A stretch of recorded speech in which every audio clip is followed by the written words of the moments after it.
Most people think they need to be more organized.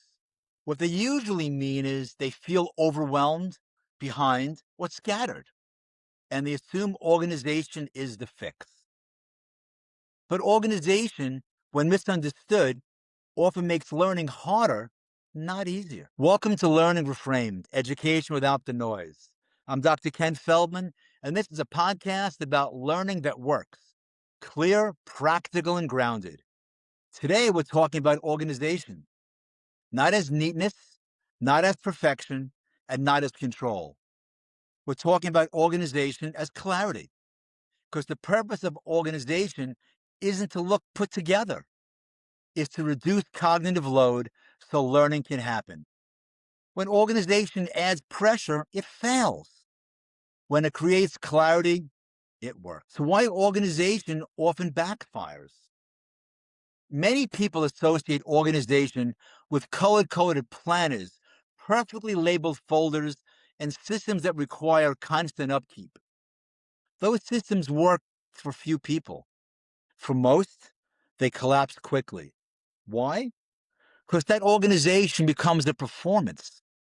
When the goal is appearance instead of function, people spend more time maintaining the systems than learning.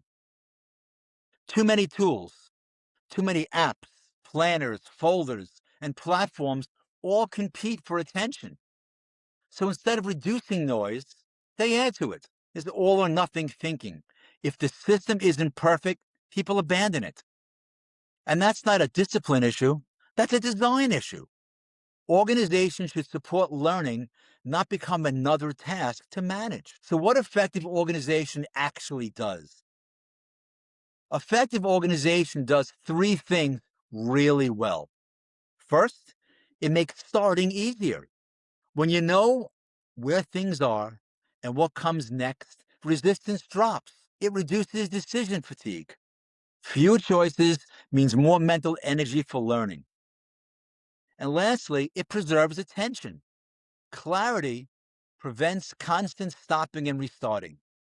Organization works when it's invisible, when it quietly supports the work instead of demanding its own attention. I'll share a real world example. I worked with an adult learner returning to school after many years. She had multiple planners, digital tools, elaborate tracking systems. Still, she felt behind. We removed almost all of it. We did, however, keep one notebook, one digital calendar, and one weekly task list. Nothing else. Within weeks, her stress dropped and her follow through improved. Her ability did not change, her environment did. So, to create a simple organizational framework, organization doesn't need and shouldn't be complex. A useful framework answers three specific questions. The first, what do I need to do? A short, visible task list. Next, when will I do it? Time blocking or clear scheduling. And last, where does it belong? A constant home for the materials. If those three questions are answered, most organization problems disappear. So let's create some practical tools. The one list rule, one master task list, not multiple lists across platforms. Everything goes in one place. The weekly reset. Once a week, stop, review what's coming, remove what doesn't matter, clarify your priorities. 10 minutes is more than enough. Next, the next action filter. Instead of listing large tasks, define the next small action. Work on project becomes open document and review notes. Way too complicated. Limit storage locations. Each category of material should have one home. Multiple homes create confusion. Organize for retrieval, not for storage. And ask two very important questions. Can I find this quickly?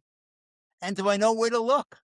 If yes, the systems work. So across different learners, students benefit from fewer folders and clearer priorities. Parents see less resistance when materials are easy to find. Adult learners regain momentum when systems are simple, and educators reduce friction by standardizing expectations. Organization supports learning when it removes barriers. Why this matters? Disorganization creates constant, low-level stress. That stress consumes attention and reduces your working memory. When organization improves, cognitive resources return. Learning becomes easier.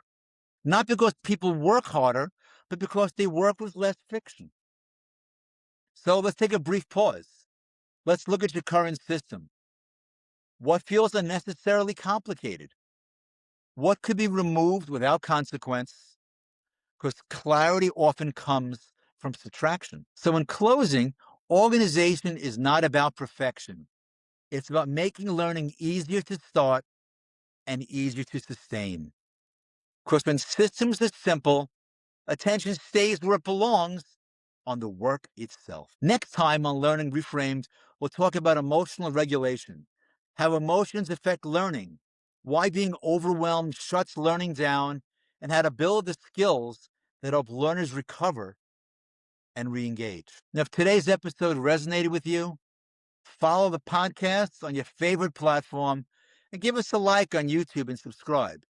But more importantly, please share this episode with someone who might find it helpful. I'm Dr. Ken Feldman. Thanks for listening to Learning Reframed. We'll see you next time.